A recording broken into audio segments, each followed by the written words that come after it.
जय श्री श्याम स्टूडेंट्स, मैं Jyoti Sharma Rajasthan competition classes में आप सभी का स्वागत करती हूँ। स्टूडेंट्स, हमारे 6th क्लास की ज्योग्राफी चल रही है पूरा, और नई बुकों के हिसाब से तो 6th क्लास पूरी हो चुकी, लेकिन पुरानी बुकों के हिसाब से तथा कंपटीशन के हिसाब से ये भी चैप्टर हमारे काम का है और इस चैप्टर को भी हम पढ़ लेते हैं। ये लास्ट चैप्टर है, चैप्टर 8, भारत जलवायु वनस्पति तथा वन्य प्राणी। तो आज स्टार्ट करते हैं इसको, और आज हमारी ज्योग्राफी की बुक पूरी हो जाएगी। अब नेक्स्ट क्लास में 7th की ज्योग्राफी स्टार्ट करेंगे। ऐसे सीक्वेंस से ले लेंगे, पहले ज्योग्राफी 6, 7, 8, फिर हिस्ट्री, इस तरीके से हम पढ़ते जाएंगे। फिर 9th, 10th की भी स्टार्ट करेंगे। तो स्टार्ट करते हैं। आप मौसम के बारे में प्रतिदिन समाचार पत्रों में पढ़ते हैं तथा टेलीविजन पर देखते हैं कि अथवा दूसरों को इस संबंध में बातें करते हुए भी हम सुनते हैं कि मौसम के बारे में सुनते हैं कि आज बहुत ज़्यादा गर्मी लग रही है, आज थोड़ी ठंड है, आज। तो ये दिन प्रतिदिन या घंटे बदलता रहता है मौसम वायुमंडल में दिन प्रतिदिन होने वाला परिवर्तन है। मतलब रोजाना दिन प्रतिदिन या कुछ घंटों में होने वाला परिवर्तन क्या कहलाता है? मौसम कहलाता है। इसमें तापमान, वर्षा तथा सूर्य का विकिरण इत्यादि शामिल है। इसके अंदर क्या है? तापमान, वर्षा तथा सूर्य का विकिरण, ये सारी चीजें इसमें शामिल है। उदाहरण के लिए मौसम कभी गर्म या कभी ठंडा होता है। कभी गर्मी लगती है, कभी सर्दी लगती है, कभी गर्म ठंड महसूस होती है, तो कभी ये महसूस होता है कि पंखा चलाओ, गर्मी लग रही है। कभी कभी आसमान में बादल छा जाते हैं तो कभी वर्षा होती है। आपने ध्यान दिया होगा कि जब बहुत दिनों तक मौसम गर्म रहता है तब आपको ऊनी वस्त्रों की आवश्यकता नहीं पड़ती है। आप खाने पीने में ठंडे पदार्थों को पसंद करते हैं। इसके विपरीत ऐसे भी दिन होते हैं जब आपको ऊनी वस्त्रों के बिना ठंड लगती है। मतलब सर्दियों के दिनों में बिना ऊनी वस्त्र पहने हमको क्या लगती है? ठंड लगती है। ठंडी और तेज हवाएं चलती है। इन दिनों में आप गर्म चीजें खाना पसंद करते हैं। शीत ऋतु में गर्म चीजें खाना पसंद करते हैं ना, क्योंकि ठंडा मौसम होता है। सामान्यतः भारत में प्रमुख मौसम होते हैं दिसंबर से फरवरी तक ठंडा मौसम यानी सर्दी। दिसंबर से फरवरी तक कौन सा मौसम होता है? ठंडा और सर्दी पड़ती है। मार्च से मई तक गर्म मौसम होता है। कैसा मौसम होता है? मार्च से मई तक गर्म मौसम होता है और गर्मी पड़ती है। जून से सितंबर तक दक्षिण पश्चिम मानसून का मौसम। जून से सितंबर तक दक्षिण पश्चिम मानसून मतलब बरसात का मौसम होता है, वर्षा ऋतु। अक्टूबर और नवंबर में मानसून के लौटने का मौसम होता है, जिसको हम बोलते हैं शरद ऋतु। शीत ऋतु, ठंडे मौसम के में सूर्य की सीधी किरणें नहीं पड़ती, जिसके कारण परिणाम स्वरूप उत्तर भारत का तापमान कम हो जाता है। मतलब शीत ऋतु में ठंडा मौसम रहता है और शीत ऋतु में क्या है? सूर्य की किरणें सीधी नहीं पड़ती। उत्तरी गोलार्ध में जो सूर्य है वो दक्षिणी गोलार्ध में सीधा चमकता है। शीत ऋतु में उत्तरी गोलार्ध में सूर्य की किरणें क्या पड़ती है? तिरछी पड़ती है, और जिसके परिणाम स्वरूप क्या है? उत्तर भारत का तापमान कम हो जाता है। फिर नेक्स्ट है ग्रीष्म ऋतु। गर्मी के मौसम में सूर्य की किरणें अधिकतर सीधी पड़ती है। उत्तरी गोलार्ध में गर्मी के मौसम में सूर्य की किरणें क्या पड़ती है? सीधी पड़ती है। तापमान बहुत अधिक हो जाता है।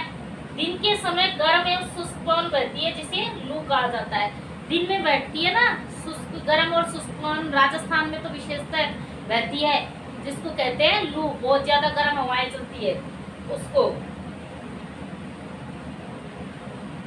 हमारे देश के सभी भागों में लोग अपने क्षेत्रों में पाए जाने वाले फलों के ठंडे पेय, जिसे शरबत कहा जाता है, का सेवन करते हैं। ये पेय पदार्थ प्यास को बुझाने के सबसे अच्छे साधन है तथा लू के दुष्प्रभाव से हमारे शरीर की रक्षा करते हैं। क्या आपने कभी आम, बेल, नींबू, इमली, तरबूज तथा दही का शरबत जैसे छाछ, मट्ठा, मोरी इत्यादि पिए हैं? और ये क्या है? गर्मी के दिनों में पीना बहुत अच्छा लगता है, मतलब ठंडा ठंडा। गर्मी के बाद पहली वर्षा हमें आनंद प्रदान करती है। हमारी सभी भाषाओं में वर्षा पर गीत गीत है। सभी भाषाओं में वर्षा पर गीत लिखे गए हैं और वे सुनने में अच्छे भी लगते हैं तथा हमें आनंदित भी करते हैं। दक्षिणी पश्चिमी मानसून या वर्षा का मौसम, यह मानसून के आने तथा आगे बढ़ने का मौसम होता है। इस दक्षिण पश्चिम मानसून या वर्षा का मौसम में क्या है, इस टाइम मानसून आता है और आगे बढ़ता है। इस समय पवन बंगाल की खाड़ी तथा अरब सागर से स्थल की ओर बहती है। जो पवन है जो बंगाल की खाड़ी और अरब सागर से धरती की तरफ बहती है, स्थल की तरफ बहती है, जिससे क्या है अपने साथ वो आर्द्रता भी लाती है और वर्षा करती है। वे अपने साथ नमी भी लाती है। जब ये पवन पहाड़ों से टकराती है तब क्या होती है, वर्षा होती है। फिर आता है मानसून के लौटने का समय या शरद ऋतु। इस समय पवन स्थल भागों से लौटकर बंगाल की खाड़ी की ओर बहती है। मतलब स्थल की तरफ से पवन चलती है जल की तरफ, तो क्या हो जाता है, शुष्क वो आर्द्रता खत्म हो जाती है धीरे धीरे। यह मानसून के लौटने का मौसम होता है। भारत के दक्षिणी भागों विशेषकर तमिलनाडु तथा आंध्र प्रदेश में इस मौसम में वर्षा होती है। कई बार ऐसा क्वेश्चन भी आता है कि लौटते हुए मानसून से वर्षा कहाँ पर होती है, तो लौटते हुए मानसून से वर्षा तमिलनाडु तथा आंध्र प्रदेश में वर्षा होती है। किसी स्थान पर अनेक वर्षों में मापी गई मौसम की औसत दशा को क्या कहा जाता है, जलवायु कहते हैं। मतलब दिन प्रतिदिन की जो दशा होती है उसको तो मौसम कहते हैं, और काफी समय से मतलब कई सालों से एक ही जैसी दशा रहती है उसको उस स्थान की क्या कहा जाता है, जलवायु कहा जाता है। भारत की जलवायु को मोटे तौर पर मानसूनी जलवायु कहा जाता है। कैसी जलवायु कहा जाता है, भारत की जलवायु को मोटे तौर पर मानसूनी जलवायु कहा जाता है। मानसून शब्द अरबी भाषा के मौसूम से लिया गया है। किससे लिया गया है मानसून शब्द, अरबी भाषा के मौसम शब्द से लिया गया है, जिसका अर्थ होता है मौसम। भारत की स्थिति उष्णकटिबंध में होने के कारण अधिकतर वर्षा मानसूनी पवन से होती है। भारत की स्थिति उष्णकटिबंध में होने के कारण अधिकतर वर्षा किससे होती है, मानसूनी पवन से होती है। भारत में कृषि वर्षा पर निर्भर है।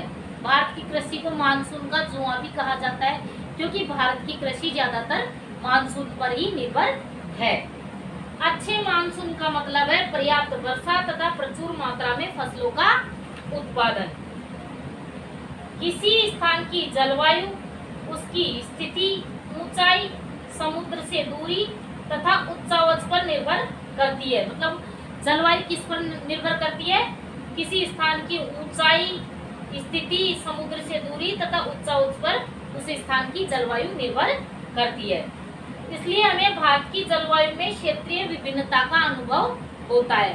भारत की जलवायु में क्षेत्रीय विभिन्नता पाई जाती है कि उत्तर में अलग दशा पाई जाती है, दक्षिण में अलग पाई जाती है, पश्चिम में अलग पाई जाती है, पूर्व में अलग पाई जाती है, क्योंकि ये क्षेत्रीय विभिन्नता है। राजस्थान के मरुस्थल में स्थित जैसलमेर तथा बीकानेर बहुत गर्म स्थान है। राजस्थान के मरुस्थल में जैसलमेर और बीकानेर बहुत गर्म स्थान है, जबकि जम्मू तथा कश्मीर के द्रास एवं कारगिल में बर्फीली ठंड पड़ती है। और जम्मू तथा कश्मीर के द्रास और कारगिल में बर्फीली ठंड पड़ती है। तटीय क्षेत्र जैसे मुंबई तथा कोलकाता की जलवायु मध्यम है। तटीय क्षेत्र मुंबई तथा कोलकाता की जलवायु कैसी है, मध्यम है। वे नहीं अधिक गर्म है और नहीं अधिक ठंडे है। समुद्र तट पर होने के कारण यह स्थान बहुत अधिक आर्द्र है। मतलब समुद्र तट पर स्थित होने की वजह से ये स्थान क्या है, बहुत ज्यादा आर्द्र, मतलब आर्द्र है, आर्द्रता होती है। विश्व में सबसे अधिक वर्षा मेघालय में स्थित मौसिनराम में होती है। मोस्ट है कि विश्व में सर्वाधिक वर्षा कहाँ होती है, तो भारत के मेघालय में स्थित मौसिनराम में विश्व की सर्वाधिक वर्षा होती है। जबकि किसी वर्ष राजस्थान के जैसलमेर में वर्षा होती ही नहीं है, और राजस्थान के जैसलमेर में क्या है, वर्षा होती ही नहीं है। प्राकृतिक वनस्पति, अब हम आगे बढ़ते हैं। प्राकृतिक वनस्पति, हम अपने चारों तरफ विभिन्न प्रकार का पादप जीवन देखते हैं। हरे घास वाले मैदान में खेलना कितना अच्छा लगता है। कुछ पौधे छोटे होते हैं जिन्हें झाड़ी कहा जाता है। छोटे पौधों को क्या कहा जाता है? झाड़ी कहा जाता है, जैसे कैक्टस तथा फूलों वाले पौधे इत्यादि। इसके अतिरिक्त बहुत से लंबे वृक्ष होते हैं, मतलब कुछ पौधे छोटे हैं तो जो बड़े होते हैं उनको क्या कहा जाता है? वृक्ष कहा जाता है। उनमें से कुछ में बहुत शाखाएं तथा पत्तियां होती है, जैसे नीम, आम। तो कुछ वृक्ष तो ऐसे होते हैं जिनमें पत्तियों की मात्रा बहुत ही कम होती है, जैसे नारियल, घास, झाड़ियां तथा पौधे जो बिना मनुष्य की सहायता के उपजते हैं, उन्हें प्राकृतिक वनस्पति कहा जाता है। किसे कहते हैं प्राकृतिक वनस्पति? जिसमें मनुष्य का कोई सहयोग नहीं होता है, वह स्वतः उपजते हैं। क्या आप कभी ये नहीं सोचते कि ये एक दूसरे से किस प्रकार भिन्न है? अलग अलग जलवायु में अलग अलग प्रकार की वनस्पतियां पाई जाती है। इनमें वर्षा की मात्रा सबसे महत्वपूर्ण होती है। जलवायु की विभिन्नता के कारण भारत में अलग अलग तरह की वनस्पतियां पाई जाती है। जलवायु की विभिन्नता के कारण भारत में क्या है? अलग अलग तरह की वनस्पतियां भी पाई जाती है। हमें वनों की आवश्यकता क्यों है? तो हमारे लिए वन बहुत ही लाभदायक है। क्यों है? ये विभिन्न कार्य करते हैं। पेड़ पौधे हमारे लिए बहुत कार्य करते हैं, जैसे ये ऑक्सीजन देते हैं हमको। सबसे महत्वपूर्ण कार्य है ऑक्सीजन देना, क्योंकि ऑक्सीजन के बिना तो हम जीवित नहीं रह सकते, जिसे हम सांस के रूप में लेते हैं, तथा कार्बन डाइऑक्साइड को ग्रहण करते हैं। अगर ये कार्बन डाइऑक्साइड को ग्रहण नहीं करे तो धरती पर तापमान बहुत अधिक बढ़ जाएगा। पेड़ पौधों की जड़ें मिट्टी को बांध कर रखती है, मिट्टी को कटाव नहीं होने देती पेड़ पौधों की जड़ें, तथा इस प्रकार में मिट्टी के अपरदन को रोकती है। वनों से हमें ईंधन, लकड़ी, चारा, जड़ी बूटियां, लाख, शहद, गोंद इत्यादि भी प्राप्त होती है। वन वन्य जीवों के प्राकृतिक निवास है। वनों में वन्य जीव भी निवास करते हैं। पेड़ों की अंधाधुंध कटाई के कारण भारी मात्रा में प्राकृतिक वनस्पति समाप्त हो गई है। हमें अधिक पौधे लगाने चाहिए। जो पेड़ बचे हैं उनकी रक्षा करनी चाहिए एवं लोगों को पेड़ों के महत्व के बारे में बताना चाहिए। हम लोग कुछ खास आयोजन जैसे वन महोत्सव मनाकर अधिक से अधिक लोगों को इस प्रयास के में शामिल कर सकते हैं तथा पृथ्वी को हरा भरा रख सकते हैं। अब नेक्स्ट है वन्य प्राणी। वन विभिन्न प्रकार के वन्य जीवों का निवास होता है। वनों में जंतुओं की हजारों प्रजातियां तथा बड़ी संख्या में विभिन्न प्रकार के सरीसृपों, उभयचरों, पक्षियों, स्तनधारियों, कीटों तथा कृमियों का निवास होता है।